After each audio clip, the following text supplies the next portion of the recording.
session of the expert mechanism. We are confident that under your able leadership, the expert mechanism will be able to advance the interest of Indigenous peoples worldwide. We would also like to acknowledge the interest and commitment shown by the governments of Asia who have taken the time to be here in this important meeting. We look forward to working with all of you.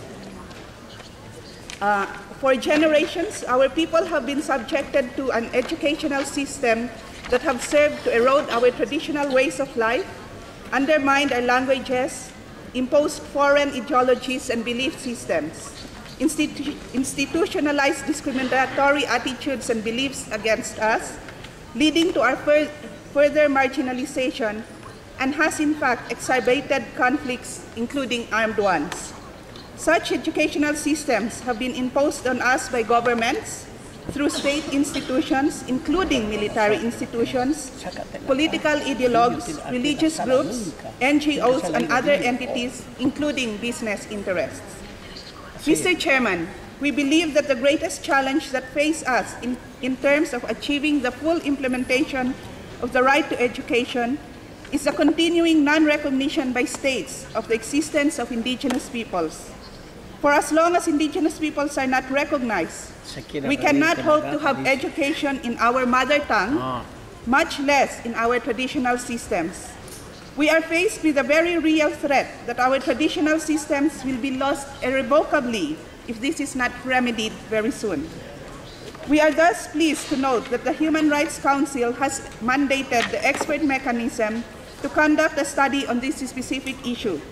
We would like to suggest the following as possible areas for your consideration. 1, the use of mother tongue and Indigenous systems of education. 2, the impact of religious schools on Indigenous communities. 3, the implementation of the provisions of the Convention on the Rights of the Child and other related international instruments on education related to Indigenous peoples. 4, the role of education in the extraction of resources in Indigenous territories. 5, the high rate of illiteracy among Indigenous communities.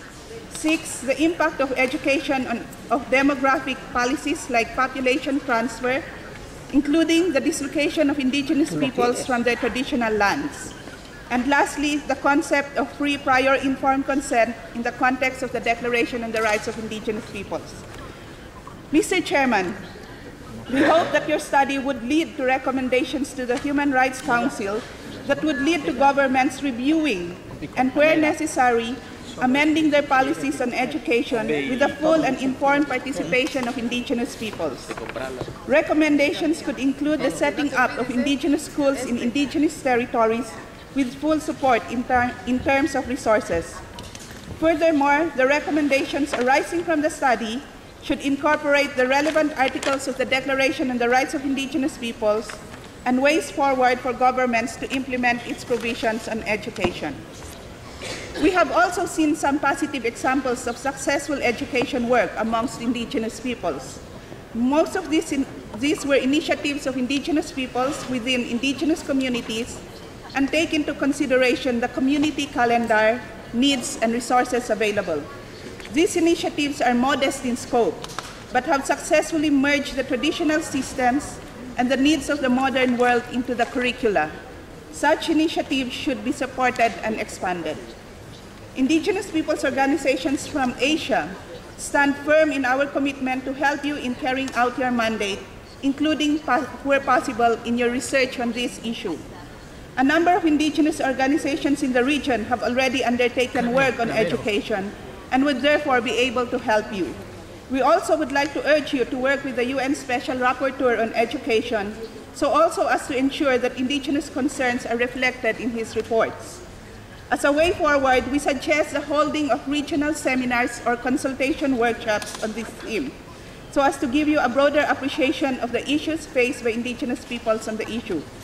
Such regional or even national seminars or workshops could be undertaken jointly with Indigenous organizations in order to facilitate your work. Mr. Chairman, today, the 2nd of October, has been declared as the International Day of Nonviolence. There are initiatives calling on UNESCO to adopt a declaration next year on children's right to violence-free education and to peace and non-violent education. Spanish. We hope that the expert mechanism will support this initiative. In closing, Mr. Chairman, we cannot underscore enough the importance of education for Indigenous peoples. Yet, as seen from the many reports we have received in our caucus meetings, it has also been a most challenging issue.